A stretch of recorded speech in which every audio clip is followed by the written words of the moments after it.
it's the same thing here with us caring about those who.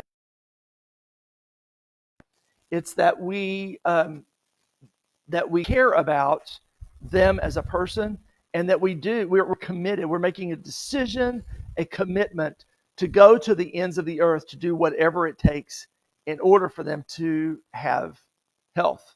Um, as as we've talked with, like, even with our kids, I think it was of real help for them to know that their dad was going to do whatever it took for their mom to be in a good spot with her mental health. And so uh, that is so very important for us.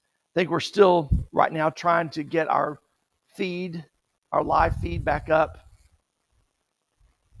for what is it that we're down? Facebook. All right. So I guess our LinkedIn is still going, so we'll continue to talk to you guys. And so I would just say, what is it? Is there anything that you would not do? Is there any place that you would not go in order to support the one you love? And it's a challenge, and I know that. I think that helps it become. So I do know a number of people, and maybe don't know. I've seen a number of people, met a number of people who did not stay with their spouses, did not stay with the loved one who was suffering from mental illness, because it's a lot. It's a challenge. And so um, I think for me, um, what has been most benefit is to know that has nothing to do with a feeling. There may be feelings that you have of not wanting to stick it out, but when it's a choice, when it's a decision that you're going to do no matter what, then that puts a different perspective on it, right? It makes it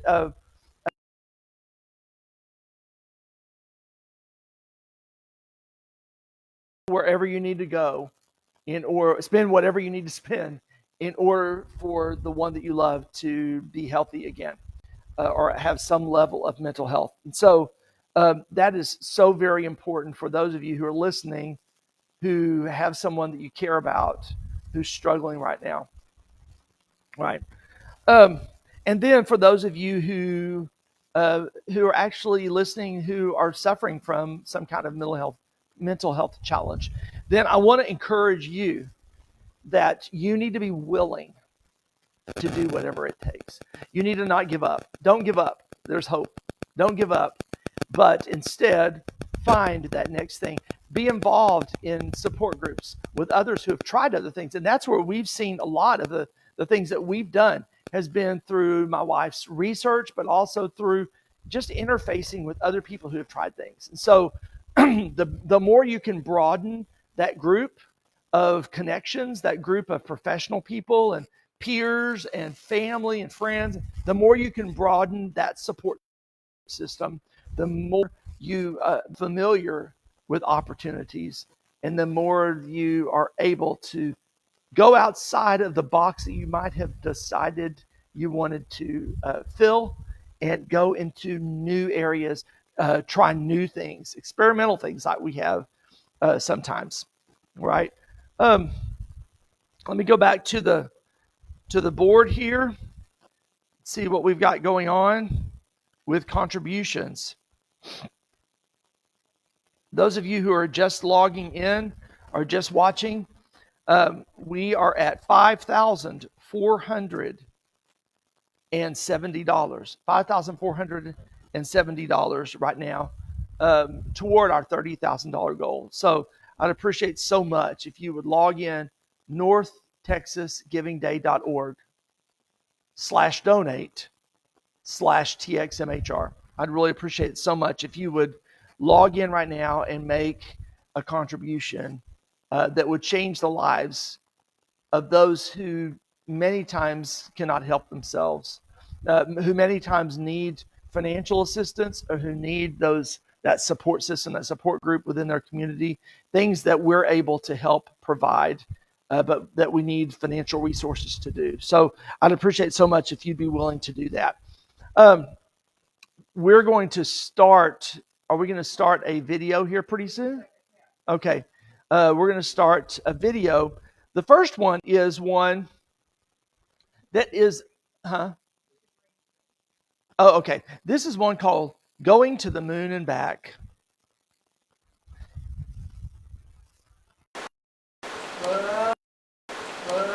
Okay, to the moon and back.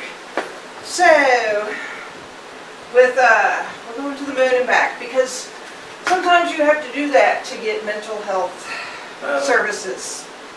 And, when I had to go to Vancouver to have treatment for transmagnetic therapy, where they put a magnet on your head and it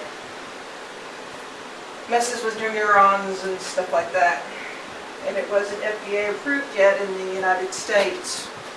So I went there for 3 weeks and it cost us A lot. a lot of money out of pocket, but it was necessary. Much. And I'm spinning. And then I went so to awesome. I love it. I went to California and spent 4 months with my aunt and uncle for relocation treatment. And it worked kind of. It was helpful somewhat. And then what else did I do? I had ECT treatments. Oh, the shock treatments, that's right. You lost a bunch of memory from that. I did. It was pretty traumatic. Had about 8 or 9 of those. The moon. Oh, there's the moon. I see how good that looks. Fly There's the suit. moon. And your yellow jacket thing. My son. Going for the sun look. Truly, you do have to. How did we get out of here? I don't even remember. Did we take a rocket? I don't know. We're just Did we did the Tesla guy get us out here? Did we pay $1 million? I don't know. I do not remember. I don't. I do know that with mental health, you have to do whatever it takes. Whatever it takes. Sometimes it takes extra help from extra people.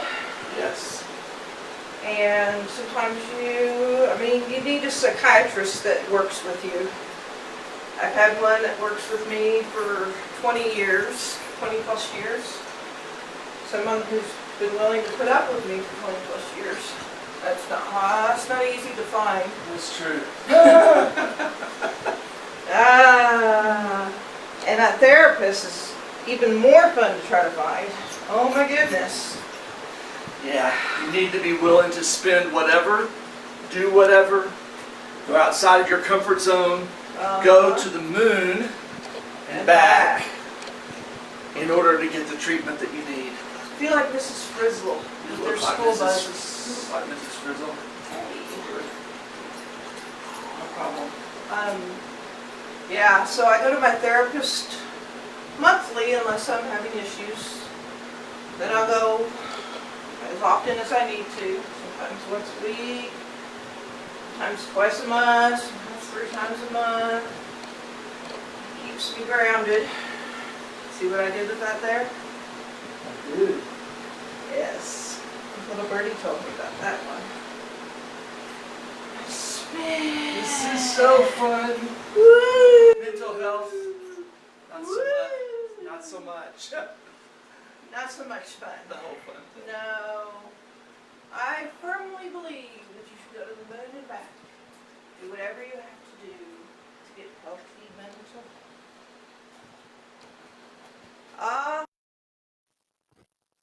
So we may be the goofiest people that you have ever met, right?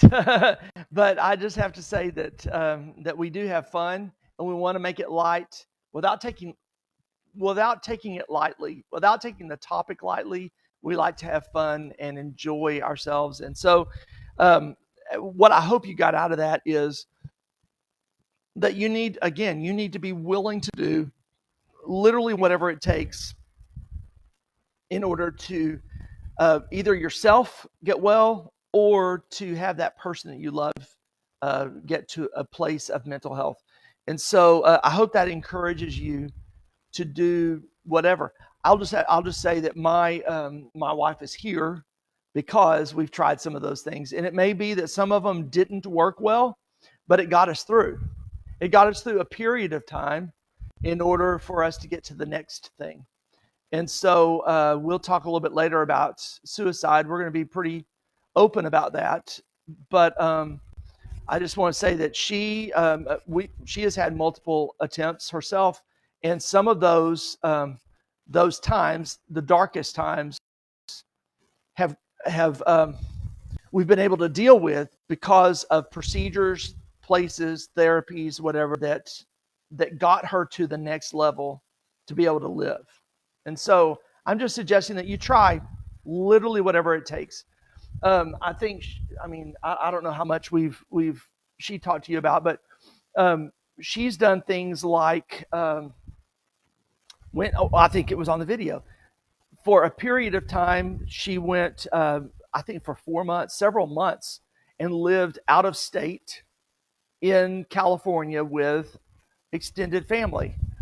Well, that was a challenge, right? That was it. I was at home. I had kids in elementary, junior high, high school, and so we were there by ourselves. And so it was a challenge, but you do whatever it takes. And so fortunately, part of our support system was there. Part of our support system was there to help us. It was her great aunt and uncle. Her great aunt and uncle. Her aunt and uncle. It was her aunt and uncle. Yeah. I talked. I'm talking to my son right now. It's his great aunt and uncle. It's my wife's aunt and uncle who said yes, absolutely, come over here and you stay with us. And so it was difficult. It was a challenge for us. It was a challenge for her. She did not want to do that, I can tell you. But it was an important period for her. It was a time where she got to to change her climate, to change her focus, and instead to come back with a new, renewed mindset. And so it did have, even though maybe during the time it may or may not have been as healthy, afterwards it was significantly helpful for her. And I'll let her describe that. What I'm doing right now, I'm getting ready to get on the phone with a donor. What I was talking about was some of the treatment you had, and I was talking about the 4 months you spent with your family, and doing whatever it takes in order to get to a healthy spot. I can talk about that. I just won't talk about Bruno. No. Sorry. I have grandkids. So yeah. I had been in and out of the psych hospital for many weeks, and the doctor there recommended that I do relocation treatment, which meant go away from the family where I live and basically just get away and see if that worked. And so I went and lived with my aunt and uncle in California for about 4 months. And that was good. It was difficult being away from my family. It was during the holidays, Thanksgiving and Christmas. So it helped, but it wasn't a cure-all. I was at the point where I was ready to try anything and everything.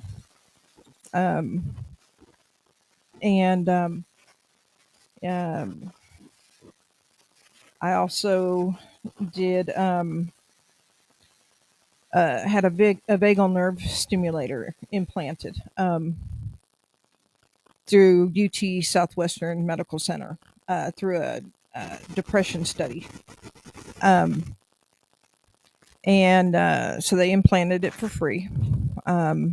It's typically implanted for epilepsy, and it's implanted in the chest.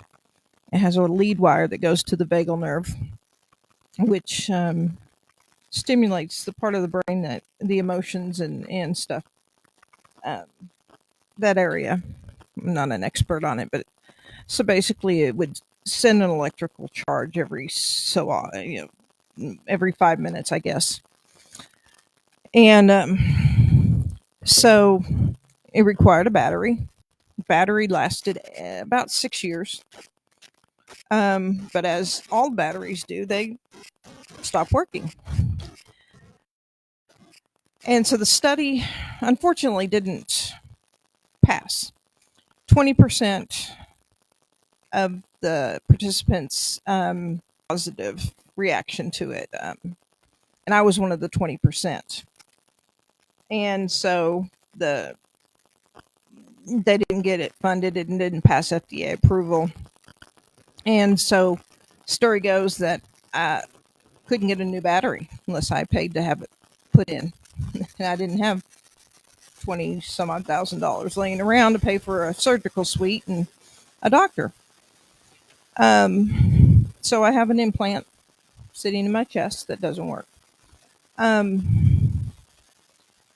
So but I was willing to try anything. The ECT treatments. I did several things. It's it's been many years.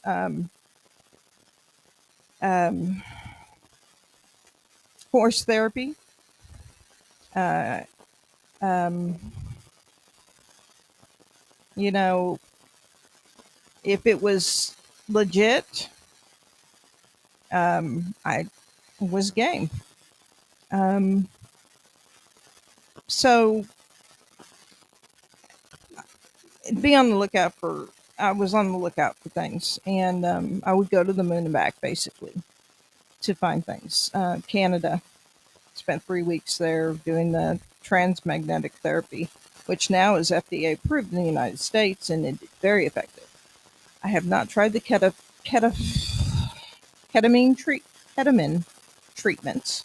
I have a friend who has done that, and it was very effective.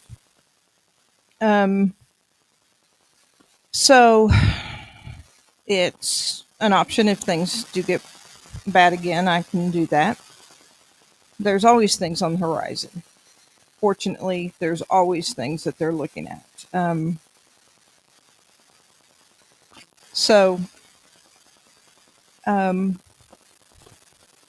be willing to go that extra mile to find something that'll work for yourself. My latest and greatest thing is moving here into a community. I call it my cruise ship on land with senior adults. I'm 53. My husband will be 60 in December. I didn't tell you that. But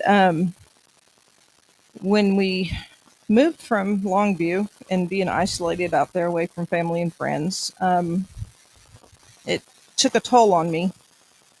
And so we made the decision to move back here and be back close to friends and family. And when it came down to time to move out of, we stayed with my daughter and son-in-law for about 6 months till my husband found a job, and it was time to move out. And when he found a job, and the housing market was horrible, and an apartment was not appealing because we didn't want to be with loud neighbors, and just it just wasn't appealing. But through some friends, we came across this complex. It's 55 plus, and we looked it over, and it's small, 139 units, shaped in a horseshoe kind of, I guess, it's got a courtyard building on with a clubhouse, pool in the middle. A lot of the people have been here a long time, and it's just it's a community where people know each other. They say hi to each other. They have activities. It's active. It's not. It's not a assisted living or anything like that. They have elevators. That was my one plus on it because my knees are bad. People walk their dogs. They stop and talk with you. They're neighbors. They're neighborly. We go to the pool together. We hang out. Um, it's different, and it's a place to be and enjoy. And there goes my friend Rita, Miss Rita. Um, and so, um, and age doesn't matter. You know, we have fun no matter what. And I've learned a lot from them. I've learned that life doesn't end at a certain age. That you keep moving on, you press on, you put one foot in front of the other, and it's not about your age, it's about your attitude. And so I don't isolate. I hang out. I enjoy. I talk. I visit. And that has helped me a lot. Because when I was home in the house, I'd isolate. I'd say, "Oh, I'll go out and do the yard work." No, it never happened. um, it was easier just to stay in the recliner and watch TV, not do anything. But here, you get motivated. So plug into somewhere is something that's been very, very helpful as far as a treatment or a coping mechanism or something of that nature. Vacations. That's a good treatment option. Get away. If it's a week, if it's a weekend, get away from routine. Get away from the what keeps you in the rut. Even if you can't afford it, find a way to afford it. We cruise twice a year. People ask us, how can you afford to do that? You don't. You don't afford to do it. You make it a priority.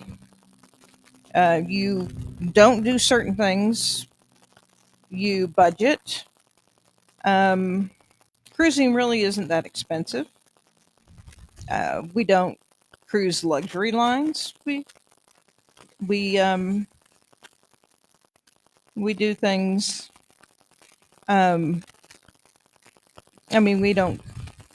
We don't do it cheap, but we don't do it expensive. We do without on certain things during the year, so we can go. It's a priority for us, and it's a way to get away and to enjoy. So, with that being said, yours may be Disneyland, yours may be camping, yours may be, I don't know. But find something to plug into that you can do once or twice a year and make time to do it. I have a friend that I met that I keep up with on Facebook, and they bought a boat this year. And I noticed that they've enjoyed their summer. And, I don't look at it as a splurge or whatever. I look at it as a therapeutic thing. If it works for them, it is good. So, do what's in your means. And I know I'm probably really dull and boring. I'm not a speaker. And another thing, and I came across this is a how to maintain your mental health. I Googled it because I'm always curious what's new and out there. And it was a book because I listen to books, I don't read them. and it was, like Donna mentioned, stand up for mental health. And it was, and I've always used humor as a way of coping with things. Not that, many people know that, but, so this guy who's a counselor guy, who also suffers from depression, started this online classes teaching people how to be a stand-up comedian. They don't have to be the best, but they teach them how to do a routine, do a stand-up about their mental health as a way to share it with their family and friends. And it is skyrocketed. It's mostly in Canada. It's a lot in Australia. It's up in the northwest. NAMI, National Alliance of Mental Illness, does a lot with it. You can find it on YouTube if you just put it in the search. I have a video I'll play in a little bit with about 3 or 4 comedians. They're not professionals, but it's very fun to watch and unique for them to share their mental illness. And I thought it was really cool. I don't think I could do it. But laughter, of course, you got to laugh through it sometimes. My kids know I can say things about it and laugh about it. Some things they can't. There's Miss Norma. She's our favorite neighbor. So she makes me look bad. How are you doing, Norma? You make me look bad. You miss you don't look a day over 60 or 80 or she. The girl is spunky and she makes me look like I am 200. That's right. Oh yes. We told you we're here at Viceroy Central Park 55 plus in the plus. But she acts like the minus. I want to be like her someday. But Yes. anyway, I'm not now. So yeah. Yep. She's right. And she keeps us. She's 93 Norma years is old. 93 Look at her. years old. Still drives her car like crazy, and I have a daughter 71, a daughter 70, son 68, a son 62. Sure. Wow. It's awesome. she takes care of this area and decorates it. And girl, she walks like crazy. I mean, I told you we're talking about mental health. So here, come over here. have a sit down. Sit down. Okay, I understand. I just want them to see you. We want to see I'm just your going to say picture. hello. Camera 2 right there. minutes. Say hello. Just say wave at the camera. Say hi. We scared her away. No. But she is one of the reasons why Yes, we love living here. that's right. You are. You're one of the reasons why we love living here. Oh, really? Well, that's It is a very big compliment because you encourage us Yeah. to live each day to the fullest because our days aren't numbered necessarily. See, and I go to therapy 3 days a week. Exactly. That's right. We do what we were just talking about. You do whatever it takes to stay healthy, to stay mentally healthy, physically healthy, just whatever it takes. Well, my balance isn't real good. Oh, yeah. So I go to physical therapy Mhm. Monday, Wednesday, and Friday. Yeah. Work out an hour and a half each day. I think it's because you got a cute therapist. Insurance is good. And her insurance is good, she said. Well, thank you. Don't trip over the cords for sure. Yeah. If you're, My son, Then where did he find a place? He found a place. Yeah, we did. Good. He's gonna move tomorrow. He gets the keys tomorrow. Great. So my car's loaded with stuff. You know how it goes. Oh, yes, we do. You never stop helping your children. Yeah. So here's Donnie. Okay, great. So, thank you so much. Gears just a little bit, and that was Norma. So I told you that we live here in Viceroy Central Park, 55 plus community, and we love it. We love it here. We're the younger ones of the group, obviously, but some of them, like Norma, is 93 years old. She didn't want to be on. She didn't realize we were streaming live, or else she would not have been seen. But she is the spryest lady. I mean, she puts me to shame, and so we just love being around here. And one thing that makes that possible is to stay active, not to isolate, to stay engaged with other people. And so I'm so excited to have made friends with a lot of great people here. We're going to segue real quickly. I was going to tell you, we have a few people who are online right now. Are they still online, Andrew? Okay. I know. So we're doing giveaways. We're doing giveaways of stuff for those of you who are online. And so Wendy Tunnicliffe. Did I pronounce that right? We always just called you Wendy T. Wendy T. We're going to give you a $25 Spring Creek gift card to Spring Creek Barbecue. $25. So if you will share, I don't want you to give us your email through Messenger, because I don't want everybody to have your address. If you will, if you'll just message, you've got Kelly's Facebook Messenger. Just Facebook message Kelly and give her your address, and we will mail you the $25 Spring Creek Barbecue gift card that was donated to us for this North Texas Giving Day event. And so hope you enjoy that, and maybe, I don't know, maybe you'll take us out. You can take me to lunch. That's right. Kelly said you could take her to lunch in that. All right. We are going to we're going to talk about the need for, and again, it seems like we're hammering, but really, one thing that is,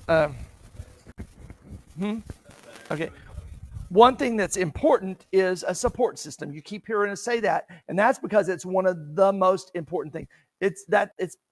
We're Texas Mental Health Support, and that's what we provide is support, and that is what is most important. So we're going to be talking about the need for support. And so we got a couple of videos that we're going to look at just really quickly. I think that we already just watched one of them, didn't we? No? Okay. We're going to look at two short videos for you, and then we're going to talk about that support system a little bit more. It was very difficult to raise my kids and to take care of her and to work. I was in school during part of that time. It was difficult. I would do it all again, but it was a challenge. And so the thing that was the most helpful for me was to have the support of our church family, and that I knew that I wasn't in it alone, but that I had those that cared about our family, that cared about me, and we're going to be there to help. Not just say, don't get me wrong, prayers are so important, but not just to say, I'll be praying for you, but to actually put some feet to that, some hands to it, and to actually bring us food, to go visit. Matter of fact, Kelly thrived on visits, and so she loved to have people there with her, and when she was inpatient in the hospital. And so I would get my little spreadsheet together, and I would have all the times that were available for her to have visitors. The double white doors that kept me from leaving were the very same doors that would bring me visitors. The greatest thing I could ever imagine when I was in the hospital. I had so many people come and visit me. I had friends and church friends, but best of all, I had my family. Andrew would come in, he'd say, "Mom, I got him, Mom." I said, "Okay, let's go." And we go in the dining area and get a styrofoam cup and pour the M&Ms in there. And we play cards and eat M&Ms, because chocolate is not good for the hospital people. But they are when your son brings them. So. Well, from our perspective, my wife and I, we're not really familiar with mental illness, so a lot of dealing with Kelly especially was kind of an unknown territory for us. It took a lot to go visit her because we didn't know what we were dealing with.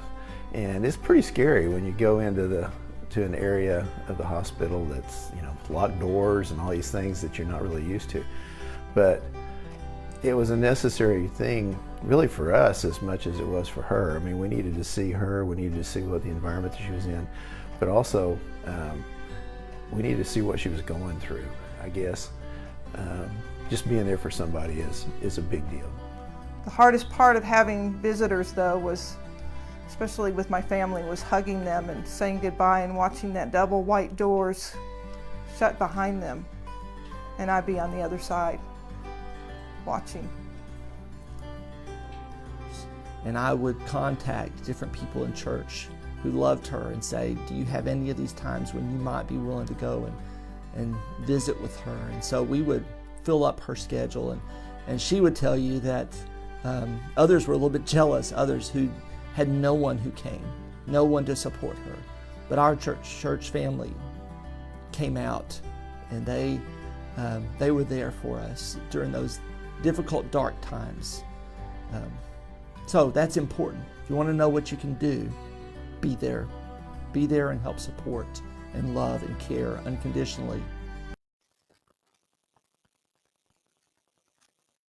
We are snorkeling, and it's not safe to snorkel or scuba dive or be in the water by yourself. You should always have somebody with you.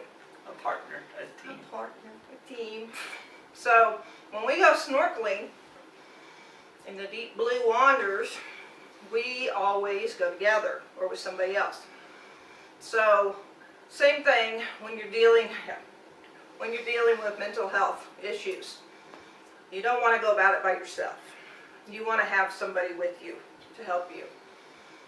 Going about mental health issues by yourself is a dangerous thing. So I know it's not always easy. That's why we have Texas Mental Health Resources available. Because we offer a lifeline, so to speak, or a partner for resources, education, financial assistance, support groups. You see fish? I see some, some stuff around here. There's a lot of stuff around here. But,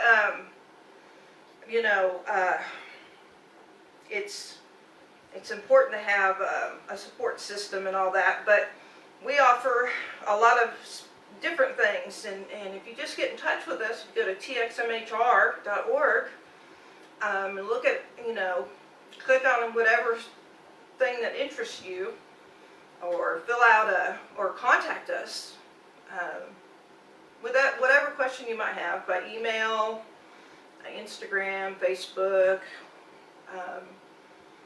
by phone. We'll try to help you financially, emotionally. We're not professional counselors or anything like that, but Yeah. So support is so important.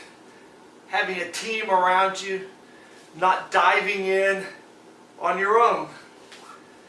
There are so many dangers out there when you suffer from mental health challenges, and so you want to have a team of folks that support you, that you can go in tandem with, right? That can be a lifeline to you, a life preserver even. in order to provide the oxygen you need, in order to provide the tools that you need, the equipment that you need, in order to be safe, in order to remain mentally healthy. You know, you're lucky you get to have a mask or something. I have to talk underwater. It's amazing what you can do underwater. Yeah, You can talk underwater, it is amazing. but Oh, swim, swim, swim. so Reach out to txmhr.org and let us help you help you. we're gonna deep dive with you We're going to deep dive with you. into Your mental the health. unknown of your mental health. Don't go at it alone. Don't help us help you be a support. Yes. And now we're going to dive down deep. You won't want to see this. It won't be pretty. Bye.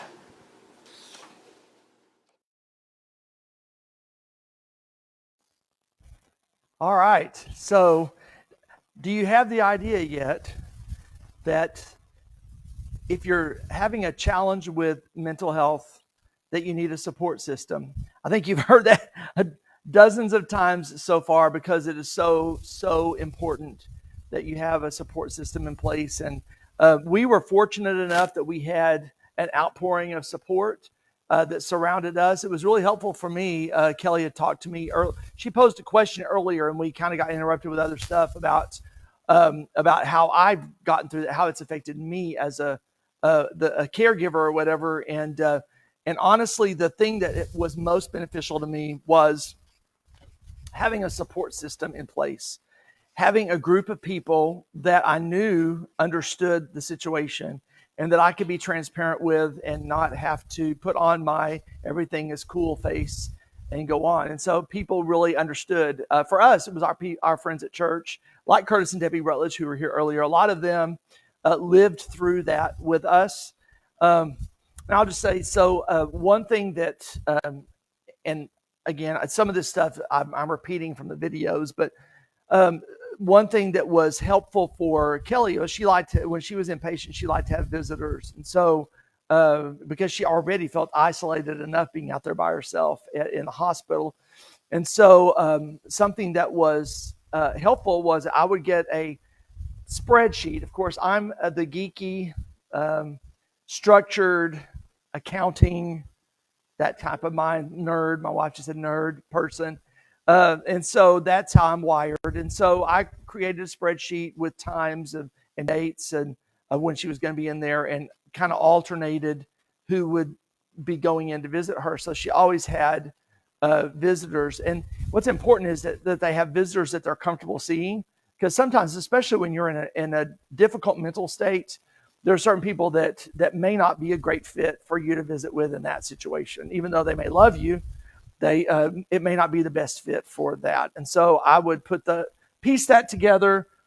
Some of them, she would prefer that I was there with them, maybe kind of as a buffer. I don't know. But so I was sensitive to those things with her. And so we did. We created a spreadsheet, and I organized who would get to come to see her at whatever times.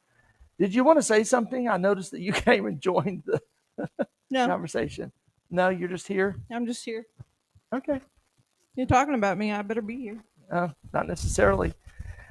So anyway, so for me, having that support system in place was really helpful for me. I didn't feel as alone in that fight for her life, fight for her health, because I had a team, a group of people that I know cared as much as I did, nearly as much as I did, about her health. And so we had people at our church. We had her close group of friends. And then, I don't want to get emotional, but I had her mother. Her mother was a strong sense of support for me during that time. Your mother.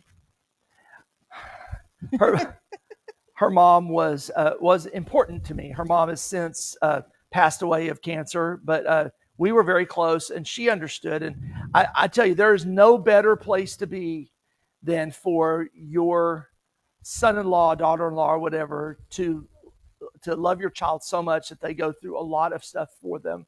And so we had a really close bond because of the commitment that I had to her daughter. And so I miss her even now, but she was a great sense of support for me, as were a number of other people, and to be with my kids. My kids were a support system. They they Keeping were you honest. just keeping me honest. Just keeping you honest. You didn't see that earlier. They can see you right there. That you didn't see earlier. Wendy was on here. I don't know if she's still on there or not, but she said that we looked cute. And we are cute. Yeah. So I'm cuter. yeah. I don't know if I don't think she meant physically. I think she just meant our attitude I about am this. physically cute. I agree. I am. I agree with that. No, don't go there. Anyway, so a support system is, critical for your health. If you're going to get better in a better place, you have to surround yourself with people that are going to get you there. Sometimes that means, and this is going to be hard, sometimes it means getting rid of people who don't need to be there. Ooh. Right? And Ouch. we've had those situations, and we're not going to air our dirty laundry, so to speak, but we've had situations where we've had to do that as well.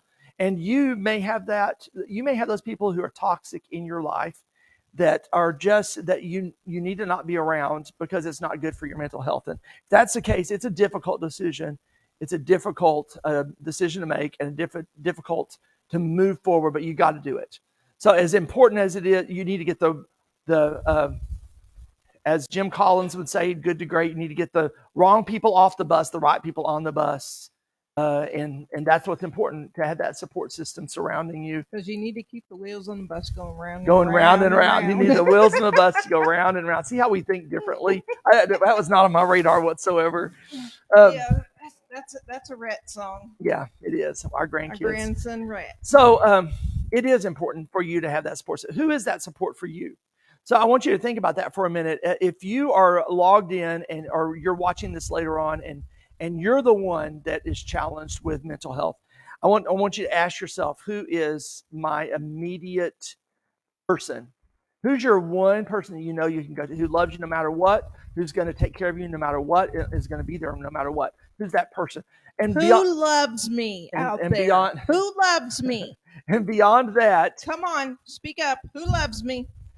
beyond that, who's that handful of people that are close to you that will be honest with you and say, look, you need to get a grip, or look, I need to take you to the hospital, or whatever, who sees who you are and takes you for who you are, loves you for who you are, and is going to do whatever it takes. Who's that group? Do you have a group? You need to figure out who those are. And then beyond that, you need a support system of people in your family, your friends, that you're transparent with, that you erase the stigma of mental health, and that you're just honest with them. Okay. Yeah. Were you going to say something? No. I have a support, Yes. and support can be beautiful. Yes, it can. Support is necessary. Yeah. Um, And my support system, and I can't get rid of them. They keep coming back. Like, That's true. Yeah. You know who really cares about you when they stick with you through thick, thin, and beyond? Folks who've been here, who've known us for 20 years. It's because I'm cute. It's because you're cute. Yeah. Yeah, maybe that's it. Maybe that's but I think that it's beyond that. I think that people care deeply for you, and that they would do anything for you. And I know a few people that fit that category. And so I thank you personally for that. Those who are listening or may listen, thank you for caring and loving her, and I'm and being not sorry that I hit you, Wendy. different Wendy Yeah. than's logged in right now. But yeah, so sometimes a person may be resistant to help. You think? I mean, sometimes Nah. sometimes they're physically resistant, verbally resistant, but sometimes you, as the caregiver or as someone who really loves them, you have got to to take it under control, and you've got to make decisions that are difficult. And we've had to do that. We've had to. I've had to know when it was important to make a decision without her input, and that's not always popular. I'll say another thing that I've taken on. We were talking about medications earlier. Something that I've taken on as a caregiver type person is that I've taken on as my job to take care of medications. And so what you'll find is that someone who already has mental challenges here and there, as they maybe take a medication at the wrong time or take the wrong dosage or forget dosages, then it's a slippery slope. They start forgetting to take others, and it becomes they're taking the wrong medicines. So I've taken on as my job as the caregiver to dispense all medications. So I put it in a twice a day, 3 times a day little dispenser that she takes. And then I even, not to treat her as a child, but I follow up and make sure that she's taking the right ones. And I might say, why didn't you take this midday thing? And she'll usually have a reason for that because, I took it out of the bottle or whatever that might be. But I check in on that because I want to make sure that she is at that healthy spot that she needs to be. So anything you wanted to add to that, my dear? Nope. Don't think so. It is time for another giveaway. Dun, da, da, da, Andrew, do we have anybody else that's logged in right now that's new? Linda Bass. We're not. Linda Bass. Linda Bass. Okay. Oh, Lauren. Yeah. Linda. So Linda, I'm gonna give Linda Bass. Linda Bass. Does Linda like Whataburger? Yeah, I don't know. Don't She know? likes Sonic, but I don't know. It's Whataburger. Everybody- If she doesn't like it, I'll keep it. Not everybody likes Whataburger. So who did, Linda? Woohoo. Okay, then that's yours. $25 gift card to Whataburger. How about that? $25. So maybe They have Coke Zero. So maybe you and Kent can both go and No, she's got to take me. or you. Kelly says you got to take her, Linda. Kent likes it. Kelly said you've got to take her. So no, you and Kent can go. So we'll make sure to get you a $25 gift card to Whataburger for tuning in with us today. All right, so let's get here with the totals.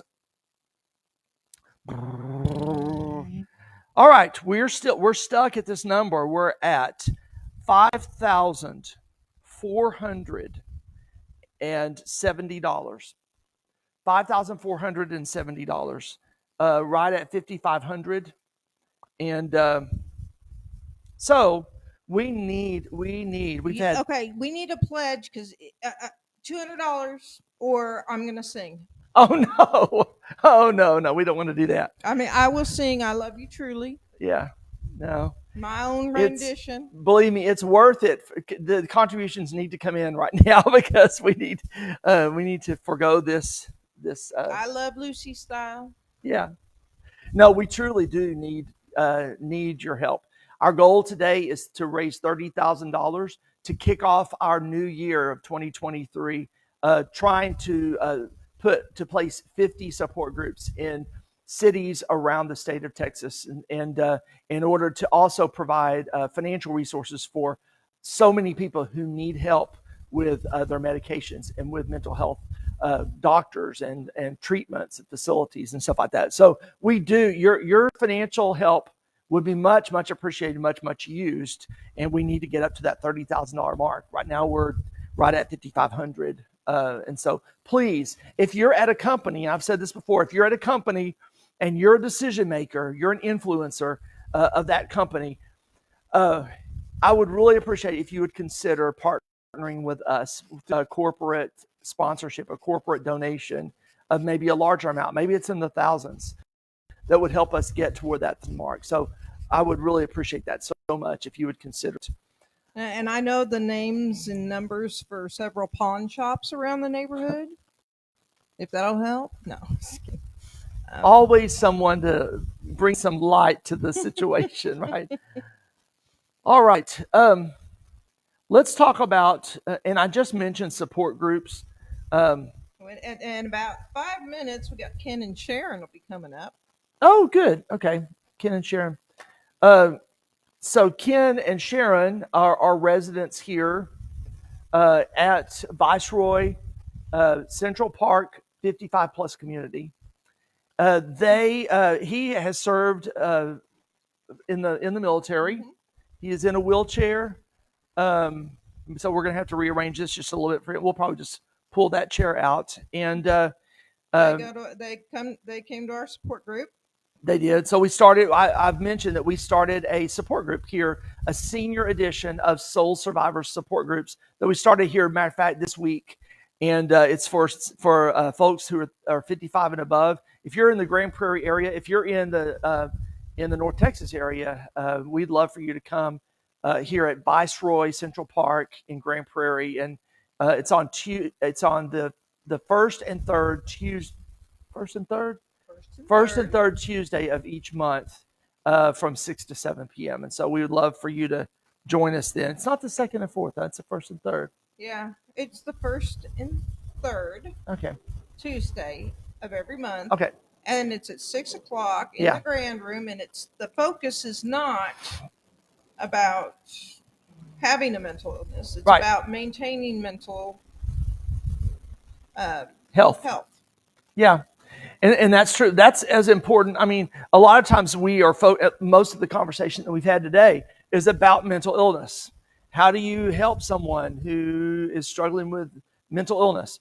And of course, that is a prime focus. But we also need to care about sustaining mental health, right? There are a lot of things to do. Exercise is helpful. I hate that. Yeah, me too. But exercise, diet, of what you eat, having a good diet. No. Those are all healthy things to do to maintain your mental health. And so for us here at Viceroy Central Park, we have a support group whose focus is more on mental health.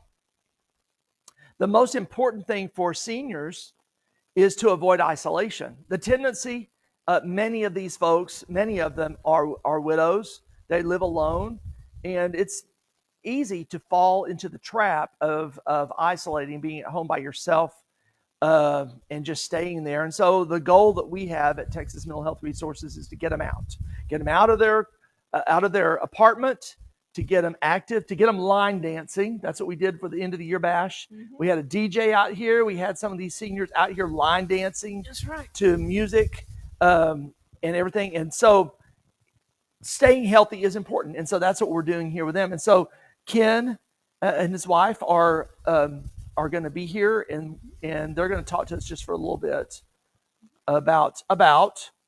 He's going to talk about being a veteran. Okay. And how Yeah.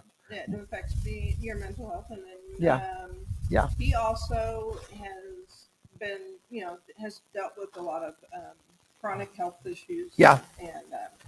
And Sharon has had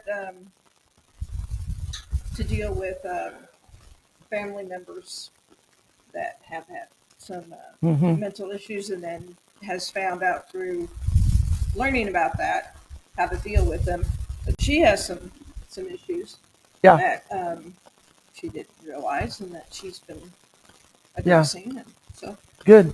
So it'll go wherever it goes. The conversation will. I'll just say that two of our focuses at TXMHR, one is senior adults, and because we have a real heart for that group, especially since having moved here ourselves, and since I'm going to be. I'm a 55 plus, I did.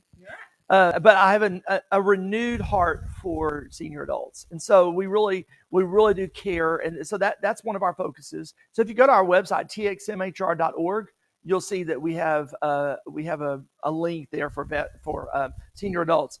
The other one is veterans. We care a lot about those who have served our country valiantly, and who either are still military, who are still serving, or have served in the past, and we want to honor that. Many of them, many of them come away from their service with such mental challenges that most of us don't even understand. They've seen things that we will never see, and they've encountered things that we'll never encounter. And so we do have a heart for that. And so we provide financial support for veterans. If you are one who cares deeply about that cause, about veterans, you reach out to us and tell us, look, I would like to earmark my money for veteran support. I would love to start that. I would love to start a specific money focus for veterans who a lot of times, I know that that they do have VA benefits, but in reality, those VA benefits don't cover as much as some of them would hope. And so we would love to partner with you who care about veterans to provide financial resources for them. And the other thing too is, I always get it mixed up. Yeah. One's for the old, one's for the poor, or not so wealthy. Medicaid or Medicare. Oh, right. Yeah, I don't know. Yeah. One day I'll remember because I'll have it. But they don't provide mental health services. You can't, like a senior adult cannot go see an LPC. They can go see a licensed social worker, but they Tell can't them go see LPC. They may not know what that is. a licensed professional counselor. Yeah. Whatever.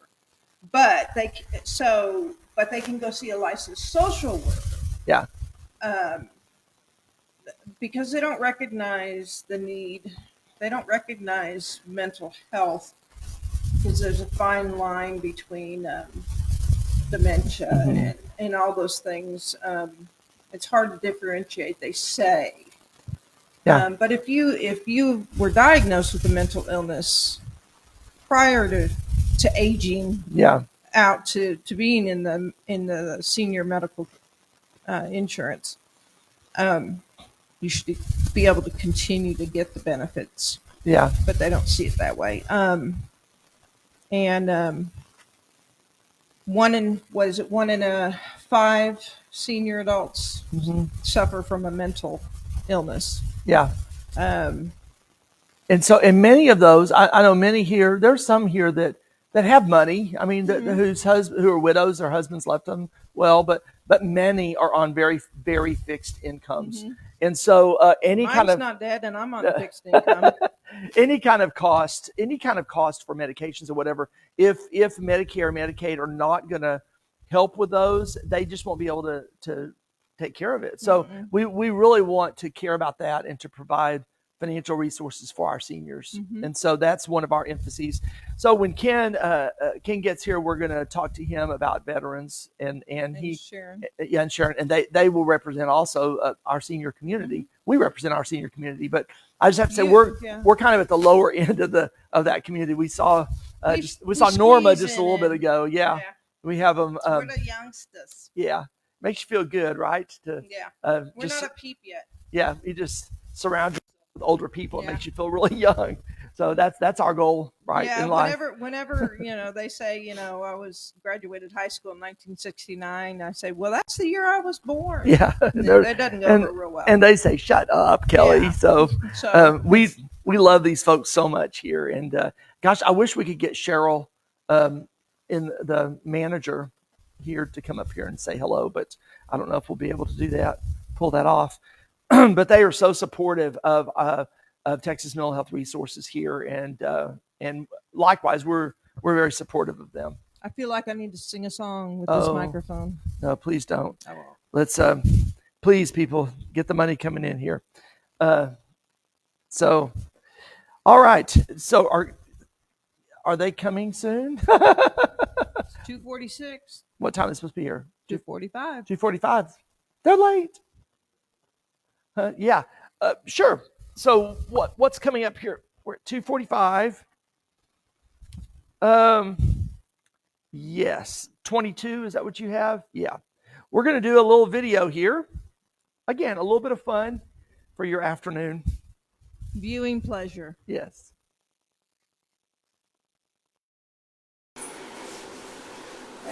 This is so tiring. My gosh. Hey, I haven't had this much exercise in a long time. Remember when we went skiing right after Andrew was born? Oh, yeah. With the group from church, and you were kind of nervous. You get a little bit afraid. I've never done anything like that in my life. Never. I prefer not to be sliding down something. I prefer to have, A little firm control. Yeah, a little bit of control. But Yeah. everybody helped out. I mean, remember we sat down in the oh, what are you doing there? The group room? In the condo or whatever yeah. it was, and they made the other folks made fake ski lift things Yeah. for me to practice getting on and off the ski lift. That was funny. Yeah. It worked. Yeah.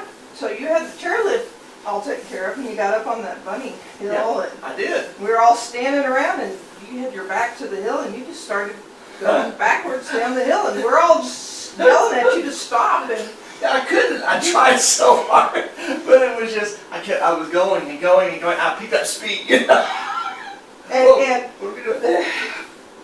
okay. Oh, we're at the So- bottom. Oh, Okay, I'm gonna take a break here a second, and then so yeah, so here we go. Oh, you nearly ran into a whole group of people at the bottom of the hill, and you crashed out and burned, and got back on the lift, came back up with us, and yeah, you got the hang of it. And by the end of the trip, you were good. yeah, You conquered your fear. I did. Yeah. It was a big fear too. Yeah. There was a lot at stake there. I One, felt like. yes, one thing about fear is it's temporary. That's true. Even when you feel out of control, Uh-huh. you're not always out. There's always a way, right? Yeah, exactly. My way was falling down and just collapsing Yeah. among a bunch of people. But Yeah. sometimes that is the way: is falling down and Yeah. collapsing in front of people. Yeah, exactly. You And, know, and the bigger you are, the harder you fall. hey, that's rude. That is true. Andrew used to, when he was 5, and he'd take off, no poles, just the skis, and he couldn't land. He'd just wipe out and get back up and take off. Right? He took out a few people on his way, and we just told him, go, go, go. No, get out of their way. Don't let them see me. So, mental health is a lot like skiing, You gotta conquer your fear, realize that fear's temporary. Right. You gotta have the right equipment, because if you don't have poles, you don't have the right size skis, you don't have the right size boots, oh Lord, let me Oh, tell you, that's that'll terrible. hurt. No, that's true. Very true. You don't have a warm jacket, you can freeze your little tootsie off. It's true. Same thing with mental health. If you don't have the right doctor, the right therapist, And a support medication. system around you. I mean, I was Support system. successful at that because Mhm. I had all these folks around me showing me the way. Right.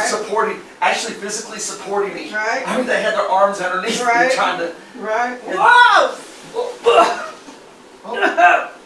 Oh gosh, are you all right? I'm okay. Oh, let me see if I can get you. Okay, I'm good. I'm good. I'm good. Oh gosh, and sometimes you do fall. And it's good to have somebody there to support you, to help you up. Yeah, this is true. Oh my gosh. Whew. It is tiring. And sometimes I know when I was going down and I was about to splat around all those people, sometimes other people are affected. Yeah, They're there for you. They're are. there to support you. they And are. you got to have that support system around That's you. right. So even during times of fear, Yeah. we need to know that there's hope even Mhm. among the fear, right? Right. And sometimes you got to take lessons. Yeah. We put the kids in lessons, taught them how to French fry, which, Yeah. and French fry and That's pizza. pizza French legs. fry and pizza, right? yeah, keep Yeah. those legs. and it takes a little instruction. What? And Chris jumping out there in I front of know, us. look at him Look at him go. go. Oh my gosh, I wish I could do that. Yeah, Even as long as we've been skiing now, I still can't do that. Well, and you need to just, there's a lot of things that we do in life that can teach us a lot about how to deal with mental health. And, Yeah. and if we just pay attention and, Yeah. A lot of it's endurance, right? Like Endurance. right now, I'm so tired. You get so weary with Yeah. mental illness that sometimes you just want to give up and just collapse, but Right. just keep going, you know? Mhm. And here we go to the end.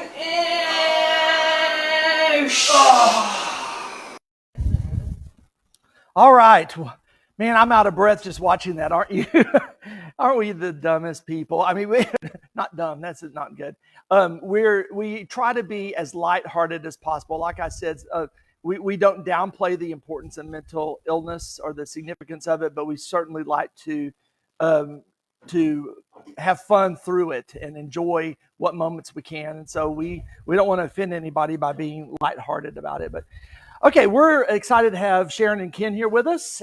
They are fellow residents here at Viceroy Central Park 55 plus community, right? Is that what we're called? And so we're excited to have made friends with new friends with them. We started, like we talked about, support. We started a support group, not of people who have a mental illness, but people who are interested in maintaining our mental health. So we meet twice a month here, and so Sharon and Ken meet with us as well. We just started this week, and so I'm excited to see where that goes. We mainly asked them to come visit with us. Ken has a background in the military, I believe, and what branch? Army. See the hat? I'm not going to be able to see it from there, but I saw that as soon as I asked the question. So he has a history of the Army. Would you mind telling us what that history is? I mean, when you served, what you did, where you served, or whatever. Yeah, I entered military service in 1957, and I had just graduated from high school and decided that I wanted to go into the military, and then I'd had the GI Bill and I could go to school later. So I got attached to an Army after I went through basic training, and then I went to I was in Fort Leonard Wood, Missouri, and then I went to Fort Knox, Kentucky for my advanced training in armor, tanks, and what have you. And I was very interested in the technical side, so I became a radio repairman. And it's kind of interesting in these days when we think about a radio. We had large boxes that fit into a rack, and you'd have a AM receiver and a DC receiver, and then down here you'd have a control box, but they were all module together. And the power of that computer was about what my first cell phone was. Oh, yeah. And today I would wonder, when they pack things so tightly. But electronics is getting to where it's unbelievable. And I was in the Army, and then I went to our unit was called up. I was in the Army Reserves, and we were called up to go to Korea. And that was 1957, so the Korean War was just phasing down. And I got to Korea, and we brought all our tanks and all our armor and all there. And they had already signed the decree to leave Korea. And so by the time I got there, they were ready to go. Wow. So I was very fortunate. Yeah. I didn't have to witness a lot of things that my very good friends shared with me after I was in there. Yeah. But they put us in a holding camp outside of Busan, Korea. And we were going to wait until we were airlifted out. So I went over there for about a good month, and only one time were we prepared for incoming fire, and that was kind of based on intelligence, and the intelligence wasn't real good because nobody tried to bomb us. Oh, But in the time that I was in, I enjoyed working with all my military friends. And a lot of military people don't want to talk about what they've seen over there, Yeah. how they was treated. It brings around too sensitive a situation right. that they don't want to go into. So I was an E3 when I went over there, ranking. When I left, I was an E5, and I was promised to be an E7, but I never got there. The military will make a lot of promises, and the guy that made them moves on. Yeah. The Yeah. new guy comes in, and you don't have a book of promises. Right. So I started carrying a miniature tape recorder with me. And it was bigger than your. Oh, the miniature, Yeah. miniature tape recorder. Now yeah. you can put them in your pocket, Right. but not then. And so the military was very good to me. They offered me a lot of training, and they gave morale boosting things that kept us all kind of geared up. Mhm. And I had a family and children when I went, but a lot of my guys I met were younger than I was. They had no family, and Right. they were gung ho to go get the enemy. Yeah. And so you had the people that were over there because they were living down their commitment Right. as a military person, and they wanted to finish it so they could get out. Right. And then you had the guys like me that were in a reserve unit, and we got called up, so we weren't excited about being away from home and had a family and a job. The other guys that were in there were young guys, and they wanted to kill somebody. Oh, They yeah. wanted to fight. I wanted to shoot. I want to shoot a gun. Yeah. And Wow. so, but the military offered me training and leadership, being in charge of a group of men, and that's turned out to be an advantage in my whole life. And I'm glad I was in the military. I'm happy I got out. I'm even more happy that I didn't get injured when I was over there. I had a couple of things that I called injuries, and they said, "It's a Yeah. scratch. Don't worry about it." But the military, generally, when I have anything to do with in the military, I think very positive of what they do and how they do Yeah. for people. Our nonprofit, one of our focuses, we have two main focuses. One is on senior adults and one is on veterans. I don't know if you knew that or not, but and so you kind of fall into both of those areas. Yeah. And so we really value what you've done, what you, your contribution to our country. And I wanted to talk about, one reason that we provide assistance for veterans is something that you talked about, and that is that a lot of times, they have seen things. I mean, you may not have because of what your situation was, but some of them, they're in the thick of that, a battle or whatever, see things that we will never see and encounter things that we will never encounter, right? And so they come back.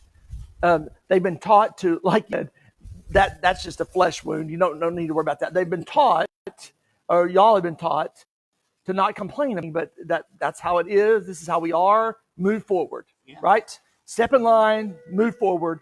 And so that's the mentality that's been drilled into them, literally drilled into them by their drill sergeant or whatever. And so that's what they do.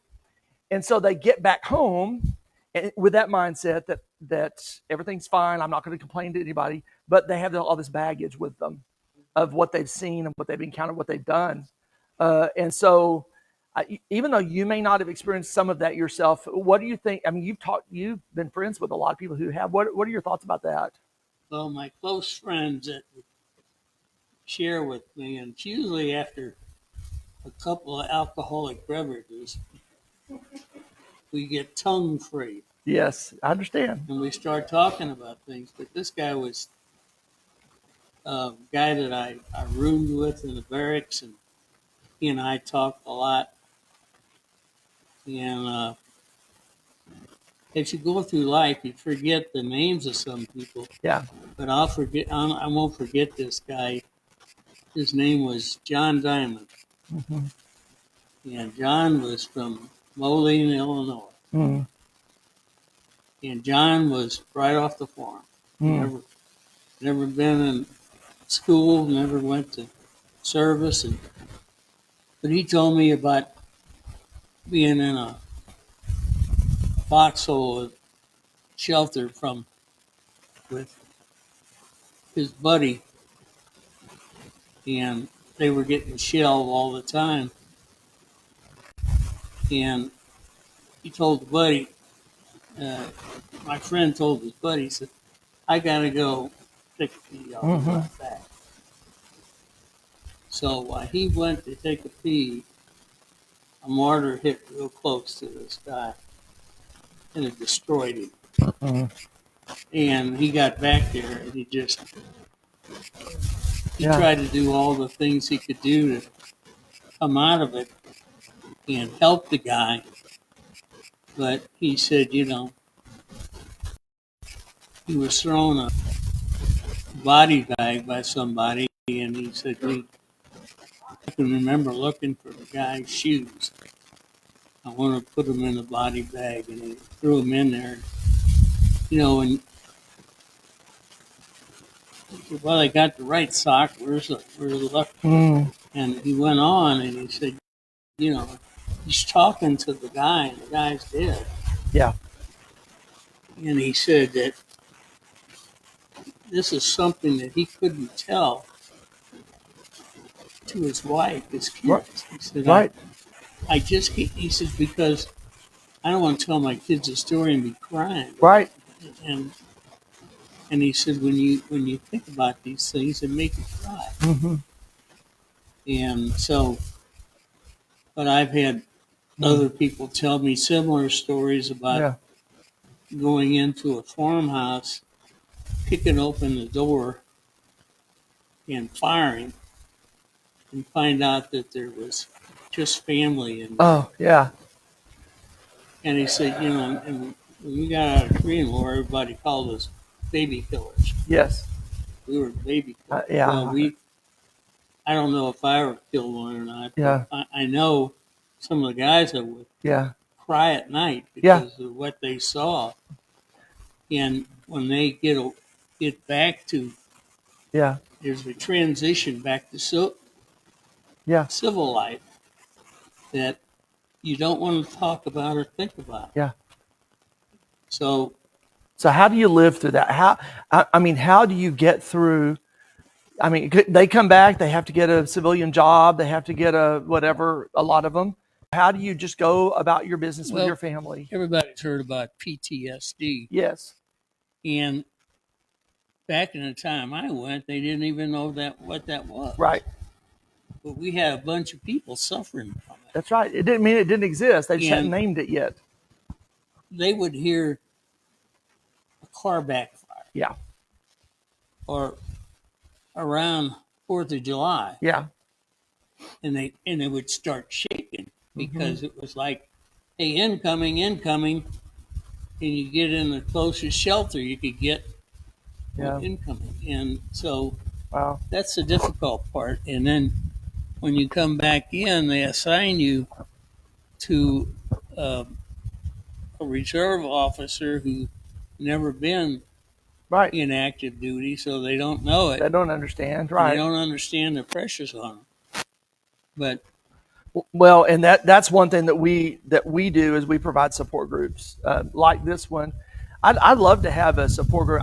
Do you know of support groups for veterans? I'm sure there are some. yeah, I'm Um, sure there is. I wouldn't mind being involved with that with support groups for veterans as well, because you're right. The one reason for a support group is it's peer to peer support group, so it's people who have encountered the similar things. So mental health, it's they've all had depression or that whatever, and so they can talk openly through that. And so it'd be nice to have folks who had some of those experiences to be able to talk through them when they don't feel like they can talk through them with their spouse or their kids or whatever. So that's important. Well, part of what we do at TXMHR is to provide support for veterans, and we appreciate greatly your service and what you mean to our country and your family. I was going to ask you, Sharon. So Kelly mentioned that you have had some family mental health things going on, or things that you've experienced or whatever. Any of that you want to talk about or felt free to? Sure. I did want to add one thing. Sure. My dad was in the Air Force. And he Oh, was you wanna in take that? search and my dad was in the Air Force in search and rescue. Okay. And I just remember as a child, Daddy came home from the war. And for some reason, that was my milestone as to whether something was bad or not. So, like if there was a bad storm, Yeah. I would be afraid and I would ask my mother, which is worse, the war Daddy was in or the storm? Oh, that was well, your. by all means, the war was worse. So I thought, well, Daddy came home, so I'm going to be okay. And I used that as a benchmark all through my life. As I would compare it to him in the war, and he came home, so I would be okay because what I would be going through is not as bad as what he went through. That's how it affected me as a child, just from the stories Wow. I heard. Wow. And So even as kids, we talked a little bit earlier about how mental health affects children in the family and everything. My son talked a little bit. So even with this, with veteran type of situations, military, it affects the family. and they don't and I'm sure my dad didn't realize, but he yeah, my dad was just an unbelievable man, and he never talked about the service as far as, he was like what Ken was saying, if you want to talk to him about it, he just didn't talk about Yeah. it. But he served a really valuable part where they would go out to the sea and pick up men that were in the ocean, that they'd been shot down or something. Right. So he served a very, very valuable service. Now, as far as family mental health issues, in my family, we have several different issues going on. Probably one of the most damaging is codependence. Uh, having children or being around people that you just bend over backwards. You're trying to be a people pleaser. You're trying to make everybody happy, and by being codependent with your children, you're lenient. You don't want to punish them. You want to give them everything. And I remember one time when my daughter was growing up, we were in a really bad financial situation. Her bedroom was a closet. Her bed was a beanbag. And during this time when we were going to Bible college, and when we got out of the college and we were back to normal life, I thought, oh my gosh, I need to make up for all those horrible things that she experienced. So I started giving her things and Right. doing things for her, and she had to finally stop me and say, Mom, I'm who I am because of what I went through. Yeah. So you have nothing to apologize or try to make up for. Oh, wow. So that taught me the babe out of the mouth of babes. They teach us. But I have a sister who had the gastric bypass surgery, and she went into alcoholism. And so we dealt for many years with the alcoholism, which was really very serious. But I'm really happy to say she's 7 years sober now. She's Great. very active in Alcoholics Anonymous. She is a sponsor, and she just is doing wonderful. the issue we're having close to home right now, and this is my first experience, and that is with bipolar disorder. Yeah.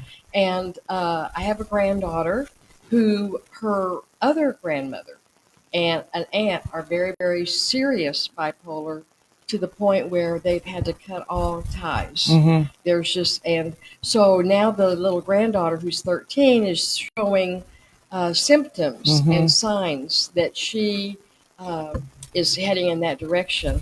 And so instead of denying it, my daughter and her husband are hitting it head on. Great. And so she's going to counseling. She's Yes. going to equine therapy. Yeah.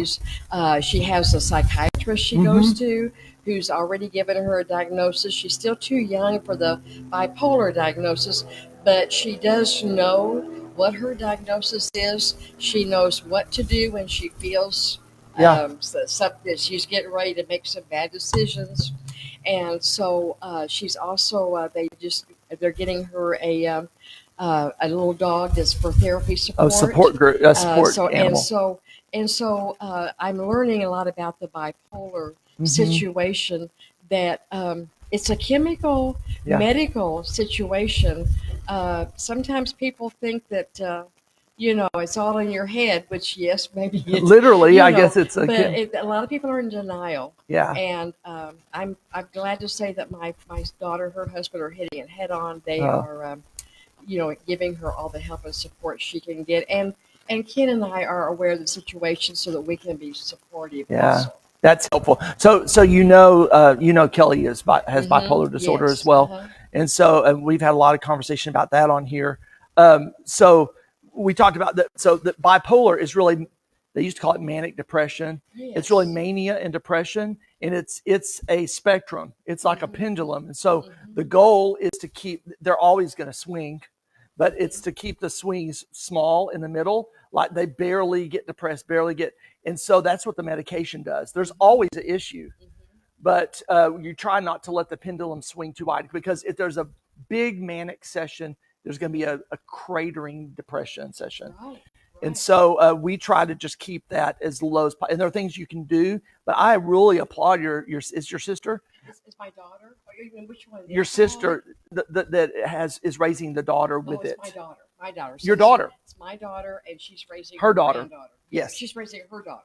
Yeah. Yes. Who's our granddaughter? Yes. Mhm. So Yeah. that is so important to hit it head on, and to get that. We've been talking a lot on here about support system, to get that support, to get the doctors in place, the family be on board with doing whatever it takes to get them to a great mental spot.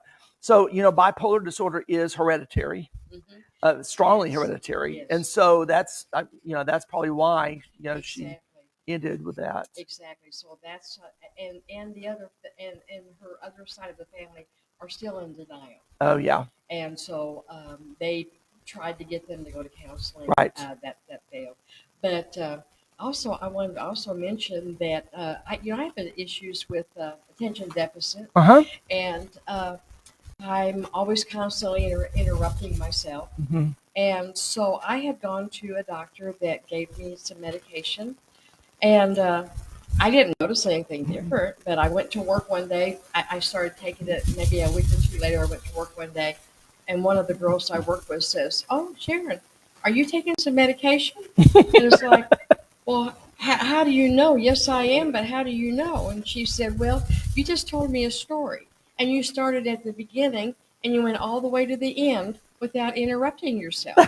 So I knew that you must be on some medication. So it worked, And right? it worked. Obviously. And sad to say, I got all this wonderful encouragement from her. Yeah. And then I got the negative reply from someone else that I knew that told me I was wrong in taking that medication, and I chose to listen to them. Yeah. And I stopped taking the medication. And I am glad to say that now I am back on medication. Yeah. I still interrupt myself. I do that too. I just Yeah. have to really work at focusing. I have to really work at focusing. Yeah. And sometimes Ken will get real frustrated with me because he'll be trying to talk to me, but if I'm doing something that's what I'm thinking of, I don't hear what he's saying. Yeah. So he's like, I can't, if you want my attention, you have to say my name or touch me or something because I have to do that in order to function. Kelly has attention deficit disorder as well. And so So you kind of understand. and we that. had some children with that as well. And so it was a challenge. And one of them up there had challenges with it, but so I think, did your mom talk about that earlier? She talked about you a little bit. Yeah. When we were on here, that he was on medication just for a period of time to get through a certain period of school or whatever, but then went off of it. So for some people, they take medication their whole lives. Some people, it's just to get through a period of time. Even with antidepressants, sometimes it's only needed for this particular era of my life. Maybe something's going on, you need to get through. So it doesn't just because you're on. So I've been encouraging people. What I don't like to do is to recommend people take medication or to say never take medication.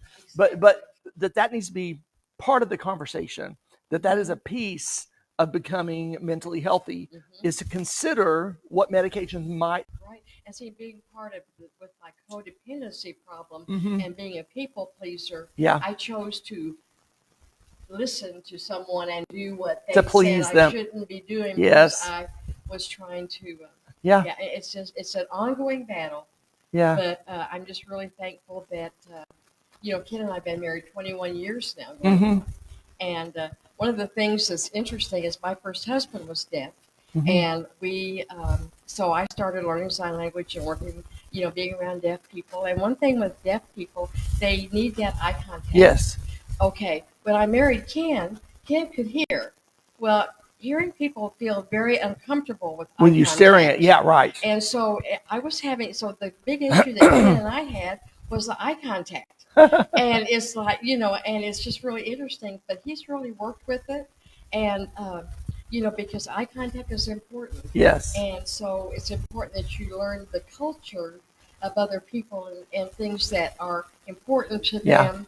And absolutely. So that's been a struggle, but Ken has done wonderfully well. And so, for 21 years, we've got a lot made to it be through. thankful for. Yes, us too. We're at We 34 made it years, and so headed for 35 right now. And so it's a long time. And so there are things that you have to compromise. Y'all know that. Yes. Things that you but so one thing that we've talked about is that you have to be willing to do whatever it takes. If you love the person, if you are committed to them and to their mental health, their physical health, whatever, then you are committed to doing whatever it takes for them to get to the place that they need to be mentally. Exactly. Right? Exactly. I know Ken, I'll tell you what, Ken's a miracle as far as there's been several times now, doctors have told me, Sharon, he's not coming home. You're going to have to find a place for him to go. And so I having to make the decisions, would give up the apartment because we couldn't afford it, try to find someplace smaller, give away half of Ken's stuff. And then he'd get well and come home. And then it's like, well, where's my ladder? Where's this? Where's that? Well, anyway, that's happened. I didn't think you were going to make it. I know. In fact, I even signed up for an apartment that had no balcony, no patio. I thought it's got one door. So if he does happen to come home, that door will be locked and he can't escape. I mean, I was having to think through all these things. And then this last time when Ken was in the hospital, I was told again that he was not coming home. He was not able to walk, to stand. They said he would never walk again. So I had to start looking for a long-term care facility. And so I found one, and we were all signed up for him to move there when he was released from rehab. And I got a call the day before, and they said, whoops, we're sorry, we can't take Ken now. There's no place for a man. If he was a woman, we'd have a place for him. So it's like, oh my gosh, what do I do? So that door closed on that facility. So then we went to another route for another facility. That door closed. And so it's like, okay, he's coming home. And so I brought him home, and I must have ordered, I don't know how many hundreds of dollars worth of medical things from Amazon to take care of him, for the shower, if he falls on the floor, to pick him up. It's like you say, where there's a will, there's a way. When you love someone, you'll do whatever it takes. That's it. And it's been a year since his surgery, just about. He's walking with a walker. Yeah. He's doing well, and we have a lot to be thankful for. Well, I'm Still a little goofy. so looking, but Still a little bit, but but look who I'm married to. Oh, she's not here. I can say that, Kelly. She's goofy as they come. So we're in great company with you guys you here. know, right? It's just, but looking back though over our life, it's just, it's been a journey, but it's been a good journey. Yeah, And Ken is going to be 84 his next birthday, and I'll be 73, and Yeah. we're looking forward to the next 10 years. Yeah. Or more. And Yeah. we've been here at Viceroy now since 2014, mm-hmm. and this is the first time that there's a support group that's been started. Yeah. And that's why we're really thankful that Donovan and Kelly are taking the initiative here, because Yeah. there are a lot of needs here. There are. There's a lot of people that are isolated, that stay in Yep. their apartments. There's a lot of people that have problems with family relationships. Yeah. And so I'm really excited about the soul survivorship Yeah. meetings. They're going to really be good, whether you have a problem or not. Right. I think that they're really important Yeah. because we can maybe encourage or share testimony, or And you can laugh about the people that have a problem. That's right. We laugh about we talked about that. We laugh about issues. We're just lighthearted, and it's not to diminish the significance of mental health or mental challenges, but it's just to say we got to get through life. Yeah. And if you're not laughing, You're crying. It's just, yeah. Yeah. I mean, for like in my family, there were 6 children growing up, and in our family, we were famous for there's no family secrets. Yeah. Because everybody tells everything. Yeah. Well, know. that there is a sense where that's healthy, that you have an opportunity to talk, to share, and that's what the purpose of that support group is for us to just openly share with one another struggles that we're going through, the challenges, whatever in our state of life. And so what I've encouraged others that are watching to do is to, if you see a need in your community, maybe your parents, maybe you have seen your parents and they're showing signs of isolating and things like that. Maybe you're interested in a support group for seniors being started, and we'd love to partner with you in that. So just go to txmhr.org and just send us a message, or contact me directly at contact@txmhr.org, and I'll reach out to you and we'll get something started. I appreciate, I know you've got to go to work, and I appreciate you guys so much stopping by, visiting with us. You and Kelly, and we look forward to our relationship growing and reaching out and helping other people. Well, we appreciate you a lot, and it's been really a pleasure to have you here, and to have you guys as friends. We really do. Well, thank you. Thank you. All right, let me have that, and we'll. Okay, are we done? All right, we are finished, I think. Well, that was, And you can go on to work, and we're still streaming live, but do you have video that we can move to, and we'll kind of transition a little bit here? We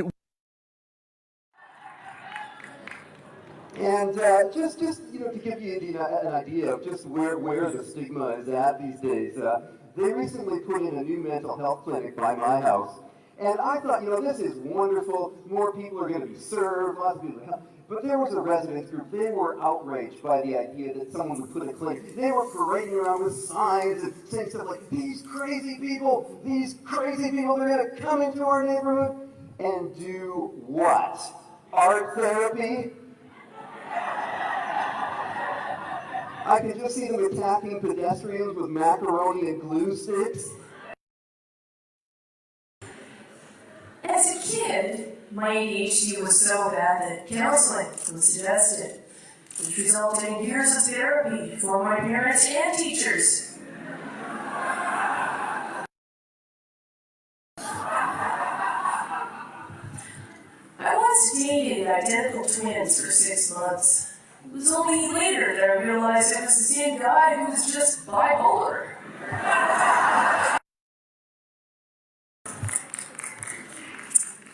I was told at work that I was intimidating, overly hostile, and a bad attitude, so they immediately promoted me to manager.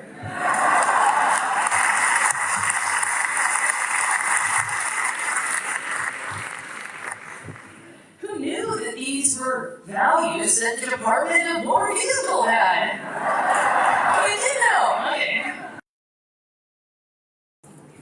My name is Patricia, and for 65 years I have suffered from bouts of depression and anxiety. The last big one was when I decided to leave the employment world of validation and ended up retiring. I retired on the Canada Pension Plan. Well, with a limited income, I moved into a seniors, what do you call those places? Subsidized seniors apartment building. Sunset Apartments. They would have been better calling it the cemetery commune. It really was a waiting room for the afterlife. Take COVID, for instance, okay? With our limited incomes, it really is a gamble if we're going to buy masks or Depends. Some of us walk the hallways with Depends wrapped around our faces. And the rest of us wear the masks for G-strings. My arthritic hands, I'll tell you, it's so difficult, if anybody here has arthritis, they know, to open packages, jars, and bottles. And now, the Scotch and gin bottles come with child-proof tops.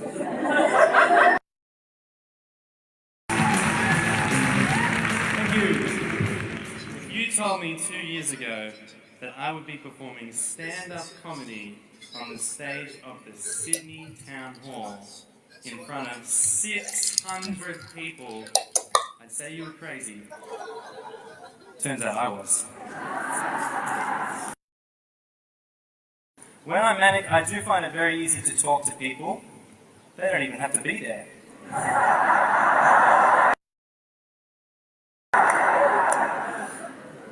I have bipolar 2, or as I like to call it, bipolar the second. Kind of regal, I don't know. No. But that means I don't usually hear voices, but that just might be because I never shut up. A lot of people seem to think that bipolar disorder isn't that bad because the mania makes up for the depression. Yeah, my mum loves it when I come to her house at 4 a.m. to sort through all my old primary school work and put it in alphabetical order. It's a real hoop for her. It really makes up for the depression. Luckily, it didn't take too long to find a medication that worked for me because we just went through the periodic table of the elements and lithium is number 3. So, I don't have my chart here to show you, but it is. And helium, which is number 2, wasn't working so well. Can you imagine a manic episode on helium? Oh, I'm so excited to be here at the Sydney Town Hall. I'm so happy to be here. All my parents are here. I'm so happy to be here. Some people from church, some people from there, and there's people from messages, and my governors here, and from church, and they're here, and there's people here, and they're here,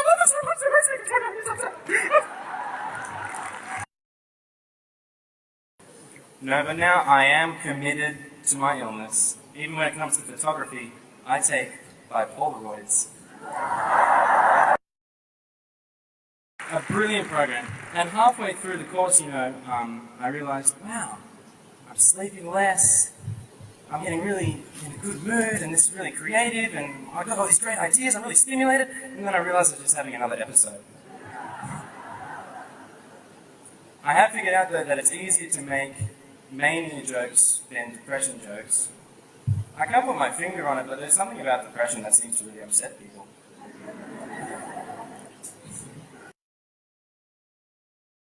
The other day I went to Sky Zone, which is that new trampoline place in the suburb of Alexandria. It's just trampolines everywhere, indoor trampolines, and I had the best time. I guess because I'm used to all the ups and downs.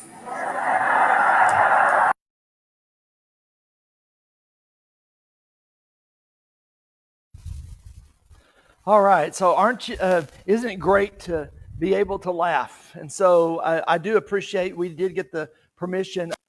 The one who leads the Stand Up for Mental Health program. He was very excited that we were going to use some clips from his ministry, his on our stream today. So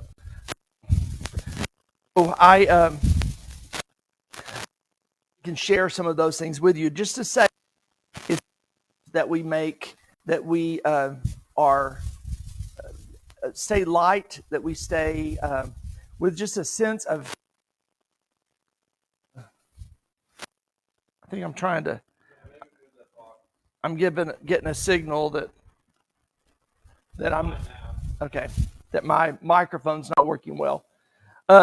So anyway, wasn't it great to visit with Sharon and Ken?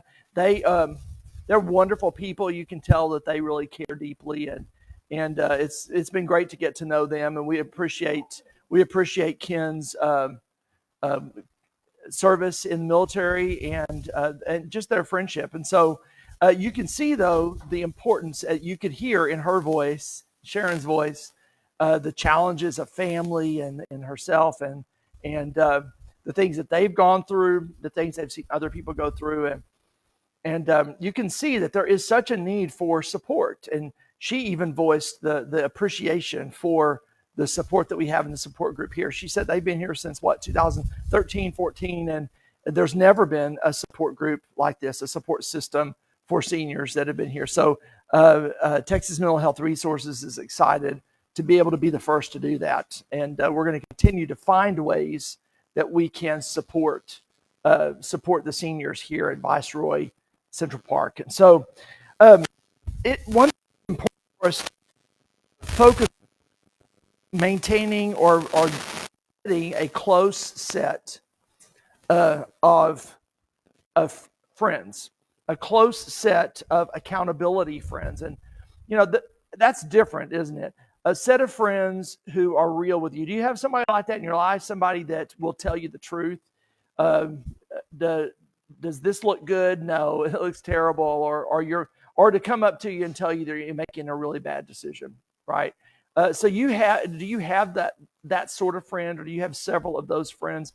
Those are the kind that you need to have around you when you're dealing with mental health challenges. They're the ones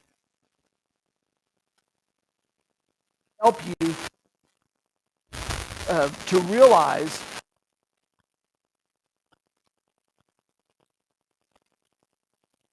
when you need to go in the hospital, and those are the ones that check in on you frequently, regularly. And so having that close set of accountability friends is so important for you. So if you are the one that's struggling with mental health challenges, I would just encourage you to find those friends. They're not going to be new friends. It's going to be some that you have known for a while. It's some that have committed their lives with you and you've had experiences with. And just sit down with them and ask, are you willing to be this accountability? Would you be willing to do this? And 1, 2, 3.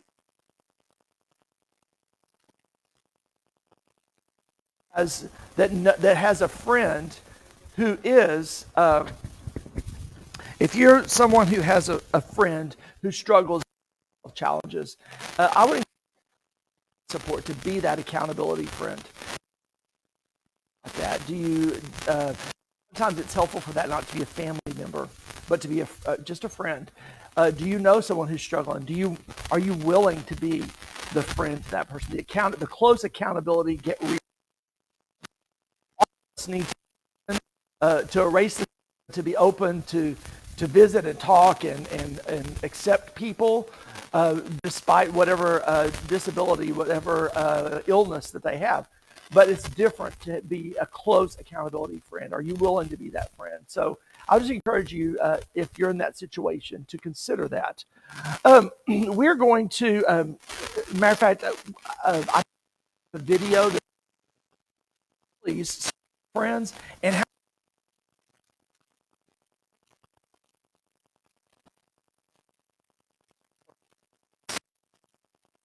that video. Friends are also a great support, and I had a friend circle, so to speak, an emergency phone line I could text or call, and those friends knew to answer and to respond with something. They went above and beyond the call of duty as friends when things were bad. Friends would show up at the hospital that didn't know I was there because my phone I wouldn't answer for days.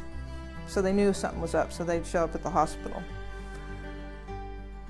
I couldn't have even begin to count how many friends I have that have been a part of my support system. I am totally blessed with friends. So having that circle of friends is so important. And again, I would just encourage you. For Kelly, she would say that has been a life changer for her. It's been a lifesaver for her on in some cases. She had one particular friend who was the one who took her first time inpatient into a facility because she saw the need. So you need to have those who are willing to take charge and to do whatever it takes in order to make sure that they are in a healthy situation. So I think that just for 1 second, I wanted to remind everybody about our newsletter that I have for Texas Mental Health Resources. We try to do a quarterly newsletter, electronic newsletter. If you are willing to give us your email, we'd love to include you on that distribution. If you go to our main website, txmhr.org, and scroll toward the bottom, there is a place for you to put your email account, and we'll add you to our next our next issue of our newsletter. Matter of fact, that'll probably be coming out in the next few weeks, and so you'll want to do that. We are still, as far as the amount goes, we're still holding. Man, we need to get some contributions in here. We've had 44 donations, 46 donations, a total of $5,470, and on our way to $30,000, which is a big goal. So if you are able to help us, to assist us with that, we would be so appreciative of that. So the next topic I wanted us to consider is what I've titled, There is Hope. In the darkness of depression, of bipolar disorder, of mental health challenges, sometimes it feels like there is no hope. As a matter of fact, to the point of some people committing suicide, but for the feeling that things will never get better. And so I want to encourage you that there really is hope, even that there is a light at the end of a tunnel, and not always is it a train. Right?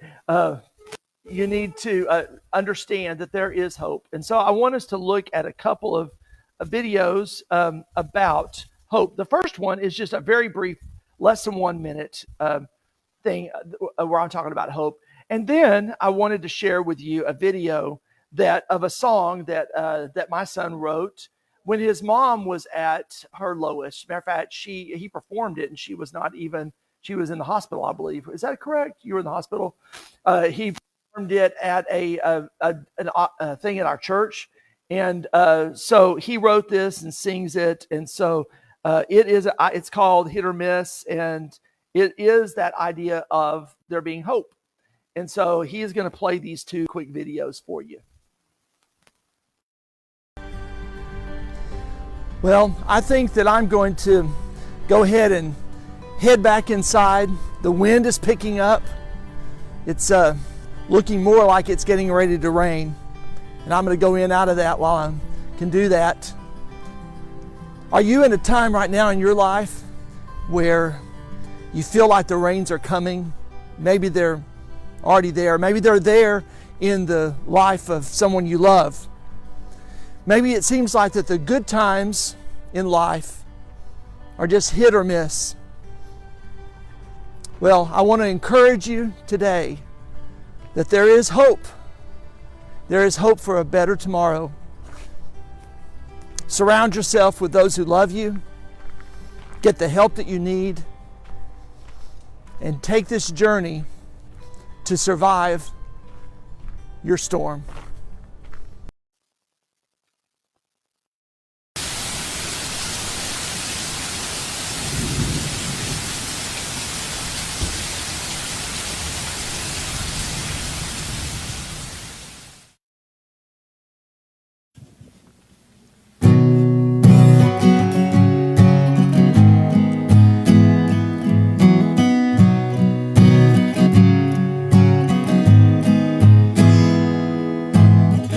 Looking back on memories that seem so far away, wondering why those perfect times have began to fade.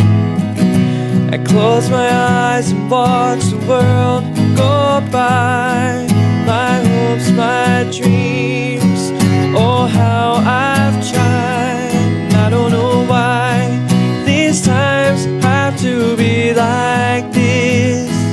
Right now, good times seem like it endless. I don't know why these times have to be like this. Right now, good times seem like it endless.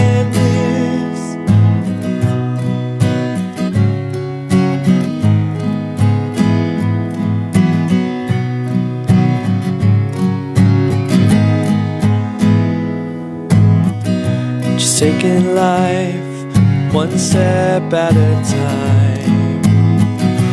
Never look back, trying to find somewhere to hide. Just wondering how it's going to be someday, not knowing how everything will turn out. I don't know why these times have to be like this. Right now, good times seem like an end miss. I don't know why these times have to be like this. Right now, good times seem like an end miss.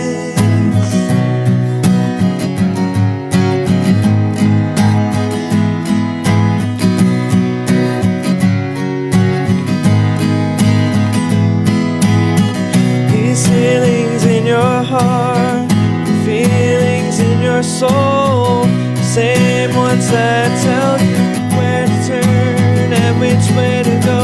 Your troubles come no more, your feet are back on the floor. You realize your life is worth so much.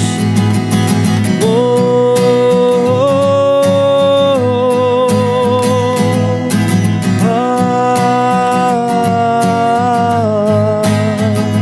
So much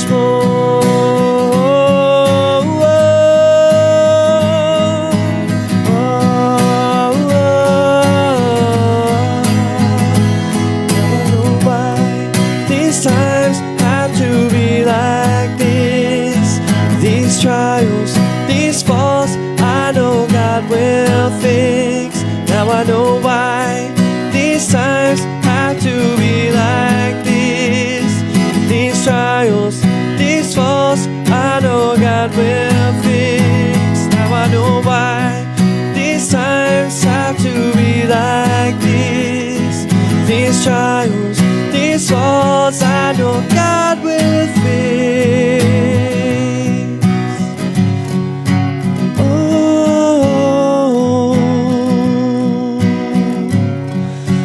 God will fix.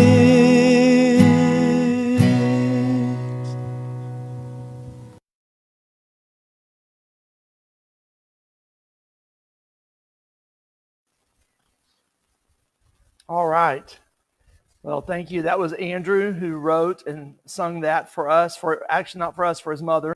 And it was, the theme of that is hope, that there is hope at the end of long battles, long struggles. And so I'm grateful. That's also demonstrates how children do come through living with mental health issues in the family. He grew up from junior high on with his mom having challenges, and through that he became, I believe, stronger and more able to tackle the world and his future life because he had seen and had endured a lot of things at an early age. So I just want to encourage you again that you would consider with your children allowing them to become a part of that. And we're going to take a break for till about 5 o'clock. Allow people to get off work, to get back home, and then we'll kick back in here live on Facebook and LinkedIn at 5 o'clock. Thanks.